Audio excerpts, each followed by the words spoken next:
The Real Investment Show. Up on Hill this morning in Washington, lawmakers are returning to vote on the debt ceiling lift that will now provide funding for the country through December the 3rd. Now, this is going to increase the debt limit by about $400 billion or so, and this will provide enough spending capacity to basically pay the bills that are due, right? So we don't have to worry about that nasty, terrible default that's going to throw the world into a massive depression, according to Janet Yellen. Of course, that was never the case. Hyperbole is running rampant in Washington right now, but that is, the kind of the statements that get thrown out there to try to scare the American people into helping push for these ideas. Of course, just as a reminder, the debt limit is there to, basically control spending a bit. I had a very good question, though. Got an email yesterday from a nice gentleman, and he said, "So Lance, you talk about the debt ceiling, you talk about the debt." He says, "What could we do to start fixing the problem?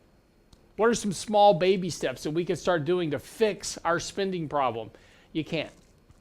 That ship sailed. And that ship sailed in 2008 when we stopped passing a budget. So in other words, how are you going to get spending back under control when you don't even have a budget to work with? Think about your household. If you just come home every day and just spend everything you have and then go further into debt every day, just keep spending what you want, but you don't have any type of budgetary control over your system, well, you know what's going to eventually happen, right? You're going to wind up bankrupt. And that's the problem with government right now, is that there's no will or incentive in government at this point to actually curb spending. It is just basically a bunch of children with an unlimited bank account in Washington going, "Hey, let's spend money on anything we can think of." I remember as when I was younger, my kids were very small. We would go to the toy store for a birthday, right? And of course, the kid wants everything in the store, right? But you got to say no. You've got to say no. You can't have everything in the store. You can have one thing in the store. So pick what you want. Get the one thing you really want. That's what you can have. The problem in Washington is that, they have an unlimited budget now. They can basically buy the whole store. And this is the idea of spending. So can we fix the problem of spending in Washington? Sure, we could. There's just no will or incentive to do it because, again, elected officials only want to get reelected. They're not there to actually do a job. They're there to stay in power. And that means providing the people what they want. And so if I want to get reelected, I can't do things like take away money. I can't take away spending. I can't impose budgetary restrictions on things because that'll cost me votes. Even though that it's the right thing to do long term, people don't like that. So unfortunately, the ship sailed for any type of budgetary constraint in Washington. But, ironically, this is how every major civilization throughout history has ended, whether it's the Roman Empire, the British, the Greeks, the French. They all ended exactly the same way. So again, it was a great question, and the thought was fantastic, and of course the dream of always is that we can get things back under control. Don't worry, we can turn this ship around. We can't. It's on a collision course that you cannot change at this point. It's just a function of time until we get there. Now, fortunately, this will last a lot longer than you can even possibly imagine. Japan is now running 260% of debt to GDP. It's been a fly in search of a windshield now for the last 20 years. Hasn't found one yet. So again, these can last an exceptionally long period of time, probably longer than you and I will be alive. And so we're going to be going to our graves ranting about the debt in Washington and how we got here. Probably so. Unfortunately, our children and our grandchildren will be the ones that have to ultimately deal with the problem down the road. But again, you can't fix that problem.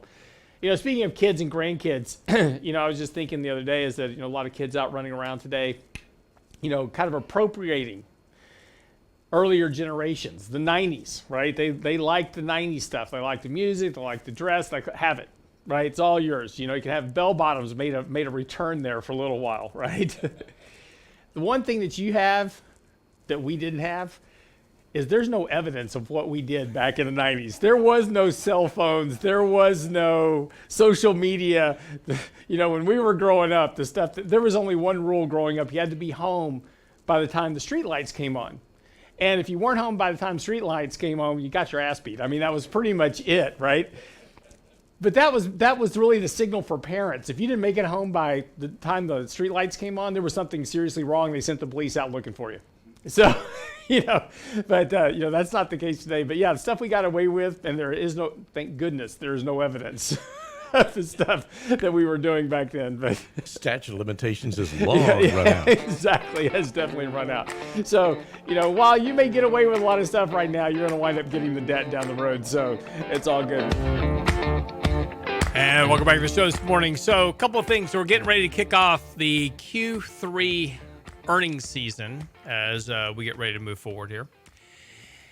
It's going to be interesting because as we begin to hear companies report earnings, one of the issues is going to be the impact of inflation and supply chain disruptions, etc., on margins.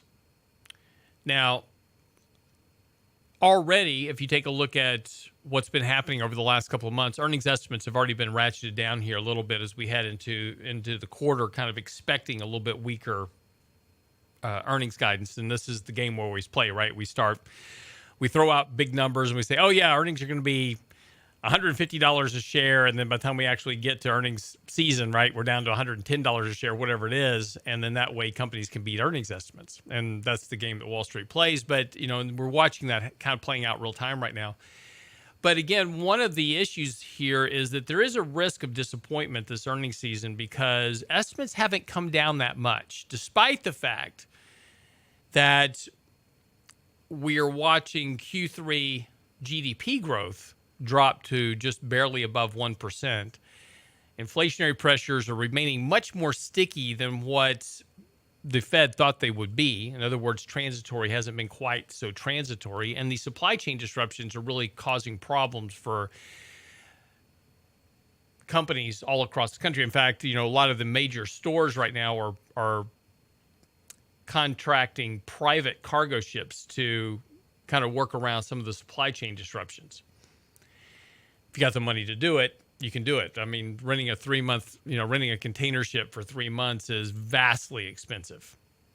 So you've got to be a big company to do it. A small company can't do it. And this is going to be one of the big problems coming up for Christmas.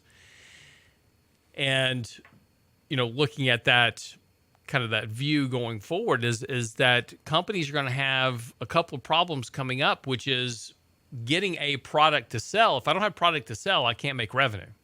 I can have all the demand in the world, but if I don't have any product to sell somebody, I can't make revenue. And that's going to potentially put earnings at some risk. So one of the things that we're going to be paying attention to very closely this quarter is going to be a couple of things. One is listening to, it's not going to be so much what companies report in terms of earnings as much as it's going to be their outlook on their reports. This is where we're going to start to potentially see guidance and earnings warnings from these companies saying, look, if we can't get product, if we can't, work around the supply chain disruptions, if we can't pass on cost, these higher inflationary costs, this is going to impact earnings over the next quarter or two or three or four. One of the big challenges, of course, is going to be able to pass on higher inflationary costs to consumers. If you take a look at real incomes, which are incomes after inflation, they've been flat now for the course of the last couple of quarters. So with real income stagnant, costs going up, if, as a business, if I can't pass on higher input costs to my customers, then I've got to eat it. And that's going to impact my bottom line, which is going to impact earnings. So again, there's a couple of factors going on. And some things you're going to want to look at in particular is when a company reports their earnings, how much of that earnings growth came from accounting manipulations, stock buybacks, these type of things, versus how much did their sales actually grow? And that's really the question that you want to be looking at is for sustainability long term and investing in companies. what is happening with their actual top line sales. Are they selling more product, or are they manufacturing earnings at the bottom line through accounting measures and stock buybacks and these type of things? Because that really denotes the difference between a good quality, healthy company and one maybe that's not so much. So again, a couple of the risks that are coming up here over the next quarter earnings are going to be margins in particular, declining consumer confidence, weaker economic growth, higher inflationary pressure, supply chain disruptions, and very difficult year-over-year comparisons. Because remember, last year at this time, we were having a 30% growth in the economy, a big, massive rebound. We had just injected the economy with trillions of dollars of capital. So there was this massive resurgence in both activity and earnings. So the year-over-year comparisons now, in terms of earnings growth and the dollar value of earnings, is now getting much more difficult than it was in the second quarter. But the same thing goes with economic comparisons, as income comparisons, all that. So everything that we have going forward now is going to become more challenging because of a year-over-year comparison basis. And so it's something to pay attention to. So again, as I was saying, earlier, the market's really been stuck here now for the last really few weeks. And it's important that we try to hold those recent lows that we set really last week, that we maintain those lows, because if we break those lows, we are going to have a deeper decline in the markets, and we're going to have to kind of reevaluate our positioning in our portfolios as well. So again, we own good companies. We like the companies that we own, but there is downside risk here that we need to be paying very close attention to. And this is part of, the analysis that we have on our Technically Speaking post today that we'll get to a little bit the next segment. I'll share some charts with you.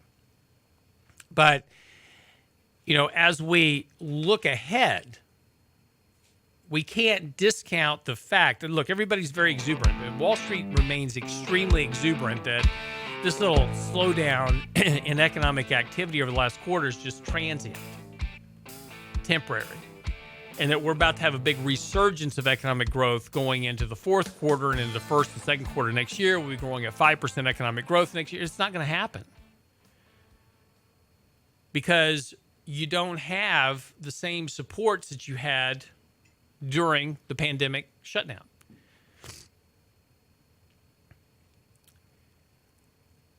Yes, we may eventually get an infrastructure deal. We may eventually get some form of a spending bill, and that will certainly help provide a little bit of input. But the difference is that instead of sending checks to households all across the country, this is going to be money that's spread out over 10 years. It's not going to have near the same impact in terms of creating economic activity. In fact, one thing that we do know from history is taking a look at things like infrastructure bills and other types of bills that have been passed and look at their impact on the economy. And yes, they can provide a very small incremental increase in activity, but not nearly enough to support 4 and 5% sustainable rates of economic growth like economists are expecting currently. That just really isn't in the cards. And so without that liquidity, markets are quickly returning back to normal, and economic growth is returning back to normal. And we're going back to normal trends of growth. And again, since a lot of the data that we had was really pushed well above long-term trends, we're going to get a reversion back potentially below those trends before we kind of normalize back to that regular trend of growth around 2% annually. So we're going to get some volatility pick up. And again, the recent decline in economic activity down to 1.3% according to the Atlanta Fed for Q3 is not really surprising. It's just a return back to normality. It's something we talked about earlier this year. We're looking at year-over-year comparisons. And again, as the economy normalizes back towards, 20, 21, $22 trillion of the economy, creating 5% growth rates is going to be extremely difficult because you're working off a much larger base of economic activity. So again, it's just a function of how math works, but expectations are still extremely exuberant here. And again, doesn't mean we can't get there, but we really don't have the underlying input to do it. More debt that we pile on, the more deficits that we build, that actually detracts from economic growth. And again, we've written articles talking about the negative multiplier effect of government spending. It's a little bit baffling that the people that are running our government don't understand that recycling tax dollars does not have a big multiplier effect in the economy. You're simply just taking money from one side of the economy, giving it to the other side of the economy, and expecting everybody to spend the same amount. That's just not going to happen. It's really a negative input. But again, we keep trying these things, hoping that they're going to, provide a different result the next time. We just never quite get there. But this is kind of the important point now. So again, pay attention to earnings here as we start reporting. Now we're going to get a good, start getting the kind of the early reports this week. We'll get the major banks. Really, over the next couple of weeks, in particular, is going to be the big bulk of earnings. So the big risk to the market is really going to start over the next 2 weeks. After this week, we get into the last kind of week of October and then into November. That's where we've got the real big risk to the markets, because again, either earnings are going to support where we are in the markets and help push asset prices higher, or they're not. And we're going to have a bigger correction. And when we come back from the break, we'll talk a little bit about our technically speaking report today, because maybe, just maybe, our weekly and monthly sell signals are telling us something that we need to be paying attention to. But we'll go through that analysis when we come back. So stick around. We'll get into what our weekly signals are. We'll share some charts with you this morning if you're watching our live channel. Don't worry, if you're in your car driving to work like you're supposed to be, I'll explain them all in enough detail. You'll get it. I'll give you a mental picture of where we are. So don't worry, you're not going to miss a thing. We got you completely covered right here on the Real Investment Show. The articles are on the website, realinvestmentadvice.com. Just get by the website right now, and you can download our technically speaking report. Also, we did a report yesterday on the 5,000-year view of interest rates, of what it means and why interest rates can remain low for a very long time. It's all on the website now, realinvestmentadvice.com. Be right back.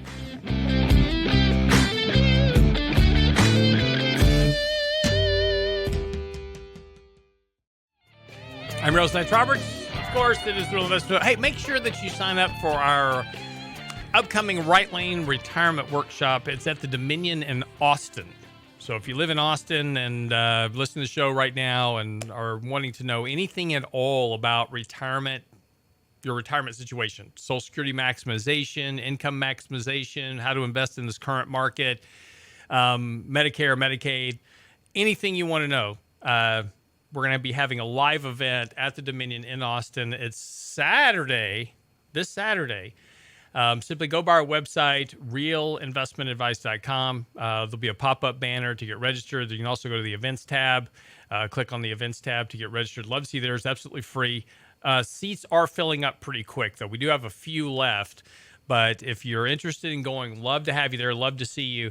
And again, that's this Saturday at the Dominion in Austin. And yeah, they're probably going to feed you as well. So show up. It's our most popular class. And again, it goes through, nobody's going to be selling you any products or anything like that.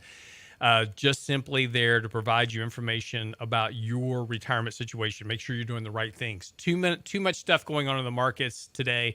Too many people selling annuities and this and that and the other thing, just trying to sell your product. Make sure you're doing the right thing with your retirement. Make sure you're not making mistakes about your Social Security withdrawals and 401k distributions and those type of things.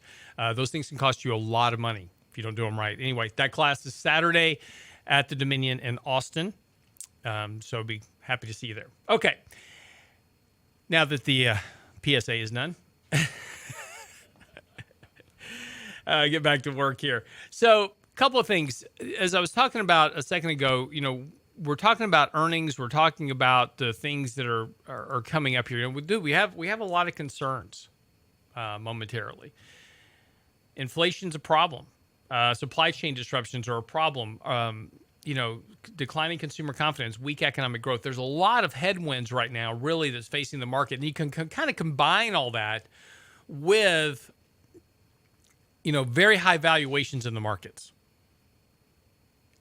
And this is not really a great combination. Now, let me just be clear. Does that mean you should sell everything, go to cash? No, this is the big challenge that we have discussing these issues with individuals and writing about it, everybody just immediately assumes, oh, he's bearish. He's not invested. That's not the case at all. Our portfolios are nearly fully invested right now. But paying attention to risk is what keeps you out of trouble. And that's why we look down the road and say, okay, so what could happen that could take away a large chunk of our capital? Look, losing money is never fun, and getting back to even really isn't the whole point of investing. So it's important to kind of understand what these challenges are as we move forward. So today's Technically Speaking post kind of goes through a couple of challenges that I think are worth paying attention to. We've talked about earlier this year in particular that economic growth was going to slow, and it was just a function of year-over-year comparisons and just the fact that there's lack of liquidity and those type of things going on in the markets. And that's really coming home very quickly. And we were pretty aggressive in downgrading our economic growth projections, but the economy is even slowing more than even what we expected. So, it just kind of goes to show you just how important that fiscal liquidity was. And the problem now is that a lot of that fiscal liquidity is turning negative. And not just negative in the U.S., it's also turning negative globally as well. So one of the big supports for this market over the last really year or so has been just massive flows of capital into the financial market. So to a degree we've never seen ever before in history. I mean, just trillions of dollars flowing into the equity markets. And this has been a big driver for equities over the course of the last year. But this has been this unprecedented surge of liquidity everywhere. It had to go somewhere. And so it all wound up in the markets. And why shouldn't it, right? Because that's what all the central banks wanted. That's why interest rates are near zero. I don't want you to buy bonds with it. I want you to put it in risk assets. And that's exactly what happened. So here we are. Markets are now back to exceedingly overvalued levels. And now we've got to come up with the reasons of support. Right now, you've got the Fed talking about wanting to start tapering. I think there's a rising probability we may see the Fed back off that taper idea, even with inflation. Something we'll talk about on Thursday with Michael Leibowitz a little bit more. But there is certainly enough weakness now showing up between employment and between the economy and a lot of other areas that the Fed may say, maybe we just need to hold off here for another month or two and let's just see if things kind of smooth out a bit. We'll see. I think a lot of it will hinge on just how well the markets and earnings do this quarter. But again, we'll know the bulk of that before we get to the November meeting for the Fed. So again, we'll have some of this. We'll have a much better idea as we get closer to November about what the Fed's going to do. But we're getting there pretty quick. I mean, it's right around the corner. So we've talked about this. We've got short-term daily buy signals. We've been talking about that for the last couple of days.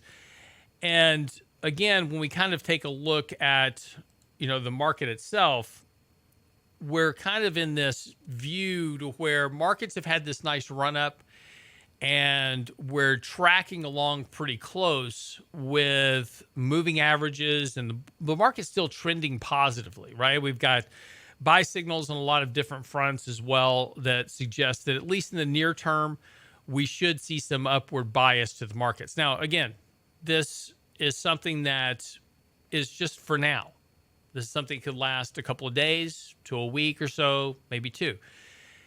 One thing that's important, this is one thing that we cover in today's article on the website, is making sure to match duration to your portfolio strategy. If you're the type of person that is actively watching your portfolio every day and you're buying and you're selling and you're making changes all the time, then looking at weekly and monthly charts have nothing to do with your portfolio, so don't even do it. Just stay with your daily charts. But if you're a little bit longer term investor, if you're kind of the guy that is looking to kind of buy and hold investments longer term, like we are, I mean, when we make investments, we like to hold them for a while. then weekly and monthly charts become much more relevant.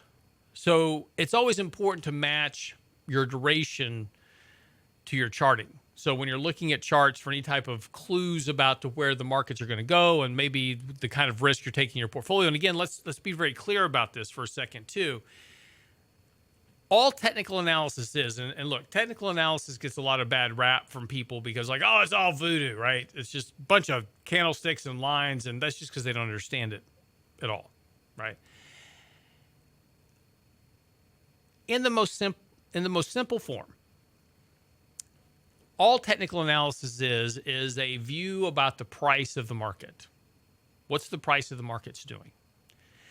Are prices trending higher or prices trending lower? That's what you want to know. Now, why is that important? Because prices are the reflection of the psychology of the market. So let me put it this way.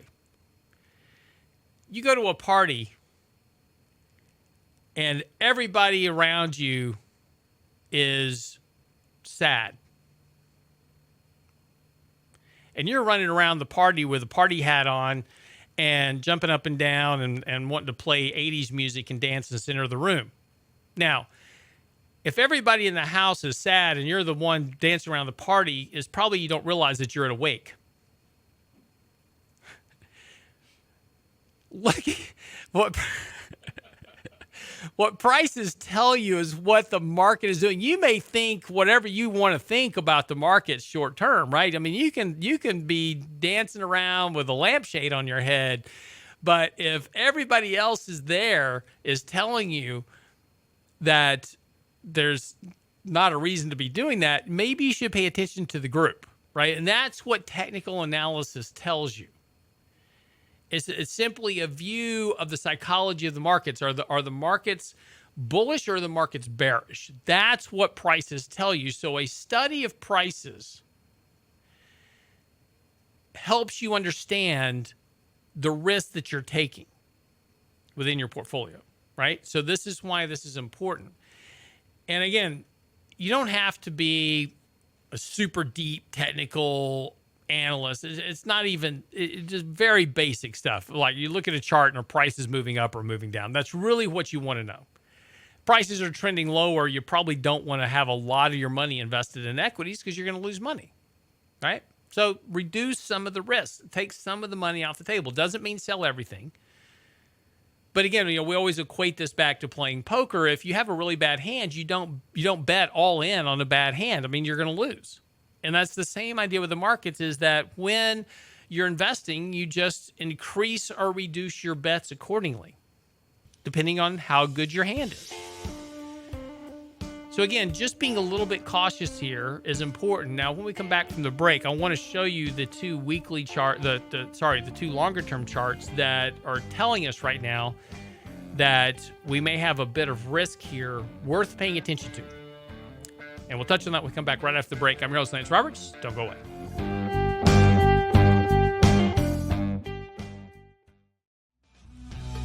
And welcome back to the show this morning. Okay, so just talking a little bit about these longer-term signals. And as I said, in the short term, what the markets are telling us is that there is an upward bias to prices, right? On a daily basis, our very short-term signals say we have kind of more buying power than we have selling power at the moment. That can change. But there's not a reason to be overly cautious at the moment. Longer term, though, there are some reasons to be concerned. And again, we watch these signals very closely. Now, just because these signals occur doesn't mean that we immediately start just selling everything and going to cash, because, again, things take time to develop. And again, we were talking about earlier in the last segment, matching your duration is important. If you're a very short-term trader, don't worry about weekly and monthly charts because they have nothing to do with your portfolio. Just stay with your dailies. But if you're a longer-term investor, particularly if you're kind of one of these armchair investors, buy and hold, you really want to pay attention to these longer-term charts because they can help you determine when you need to be a little bit more cautious with your exposures. We've been tracking a set of signals since 1995 that we developed. And starting in and this is what we use to navigate the market downturn in 2000. In 1999, we were going mostly to cash at the time and had very little money in the markets. And this was due to the fact of these signals that we had developed in the mid 90s. Started working with Brent, doing a radio show in 2000, 2001. Yeah, it's been that long. Back then we had carrier pigeons taking out the signal to people. But in 2006, we started actually publishing these signals every week for our newsletter subscribers. And so every week in our newsletter, you can find these signals at the bottom of the newsletter. If you go to our website today, click on the newsletter link at the very bottom of the newsletter, you'll see this chart that I'm going to share with you. Now, these signals, though, are important because there's two. There's a short-term signal and a long-term signal. Now, these are weekly basis. So the signals only confirm at the end of a week. So we have to wait till Friday, then we can confirm the signal, and it tells us. But when both signals are on a sell, typically markets don't perform well. Now, does it mean they crash and have a major bear market? Well, it did once back in 2007, 2008, and it did again in 2015, 2016. Then they did again in 2018 and again in 2020. These signals have been very good about signaling risk-off conditions in markets. Today, we have, as of last week, we have those signals in place, suggesting that there is a risk-off need for portfolios in the near future. And this is occurring at a time where the markets are at the top of their long-term trend channel as well, which gives the markets plenty of room to the downside to correct without triggering a bear market. Now, very quickly, what's the difference between a bull market and a bear market? A bear market is not a 20% decline anymore. That's what used to be the cause or the measure of a bear market earlier. But that was when a 20% decline in the market would actually change the previous trend of the market from positive to negative. Now, that's no longer the case. For the market to get back down to the bottom of its long-term bullish trend is about a 30% decline from where we are now. That's just how far markets are deviated from long-term trends. Now, again, that's just a function of where we are. And so if we do get a correction, that correction could be as large as 30% without changing the bull market. That's important. The problem with a 30% decline is that you're going to spend a good bit of time just getting back to even again. And again, we go back to the point of that's not really making money. So we have these weekly signals in place. Does that say that you should go immediately reduce a bunch of risk in your portfolio? No, that's not what it means, because these are weekly signals. It does suggest that you need to pay a little bit more closer attention to how much risk you're taking. And you may want to consider rebalancing some of your risk, maybe increasing your fixed income exposure a little bit, maybe raising a little bit of cash here or there. Stuff that, has not been performing well, maybe that's a good time to go ahead and take that off the table. Making small changes. There's no saying that a football game is won on inches. And that's the same way with managing a portfolio.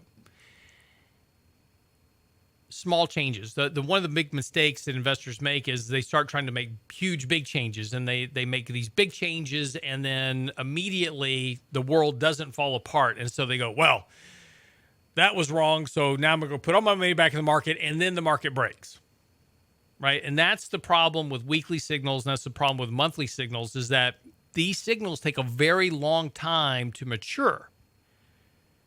And that's why just because you get the signal, you don't immediately go out and sell everything. It's something that you pay attention to. It's like a big warning sign. As you're driving down the freeway, there's flashing yellow lights on the side that say, road construction ahead. And then there's another sign down the road. And then there's a guy with flags, and you're still driving 100 miles an hour. And there's all these warnings that say you should probably slow down, but you don't.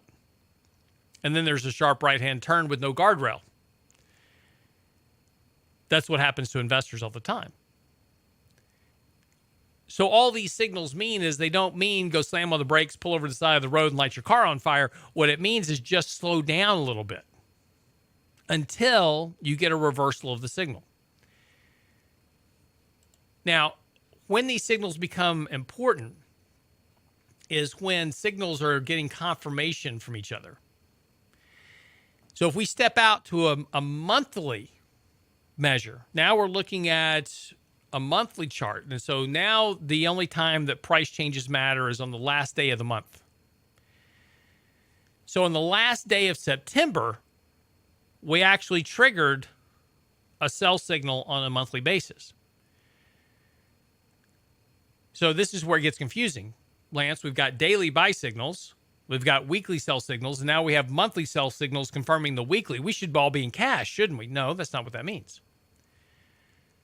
On a short-term basis, markets are supportive.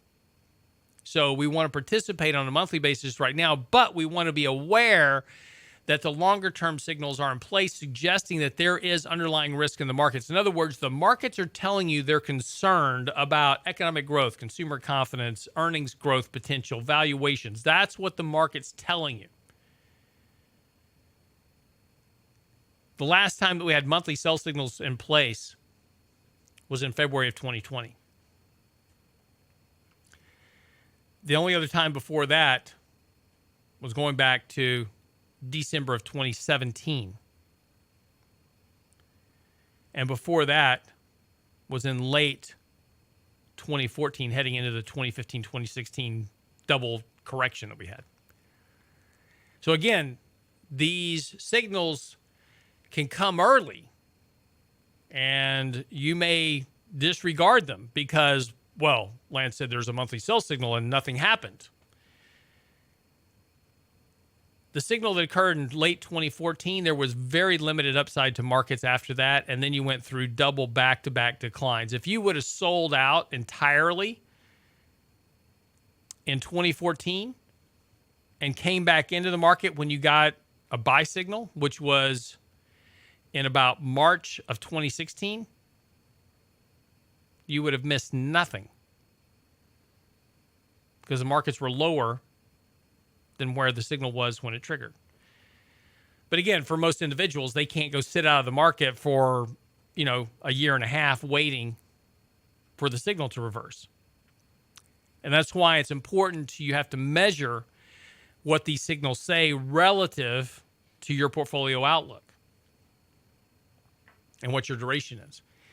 But the big reason that technical analysis gets a bad rap is because people don't really understand what those signals are trying to tell you and how to utilize them within your portfolio management process. Again, just because you get a signal doesn't mean that you just sell everything, go to cash. That's a mistake that people make, because immediately, if the market doesn't immediately resolve itself into a correction, well, then obviously the signal was wrong. It's all voodoo. Doesn't really matter. Doesn't work. Technical analysis is stupid. Bunch of squiggly lines on paper.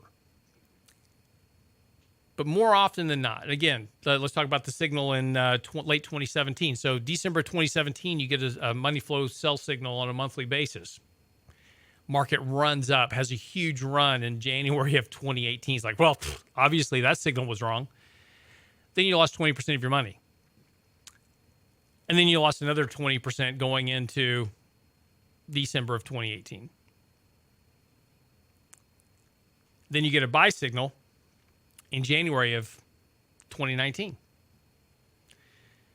Put your money back to work, you're right back in the game. Then you get a sell signal in February of 2020. Who cares about that? You missed the whole downturn. So again, sometimes these signals are very, very close to accurate in terms of being right on time. But more often than not, these signals tell you a lot about how much risk you should be taking in your portfolio over the coming months. And right now, what the signals are telling you is that there is risk to the markets over the next few months from a whole variety of different areas. So it might be worth being a little bit more cautious. Yes, you may give up some returns if the market goes running off to the moon. I don't suspect that's going to happen. Not at this juncture, and not without more liquidity.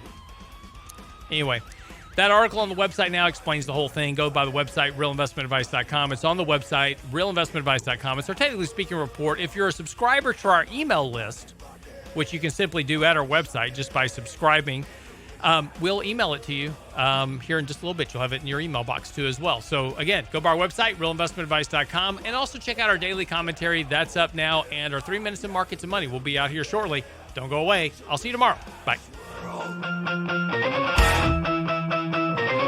It's a rich man's world.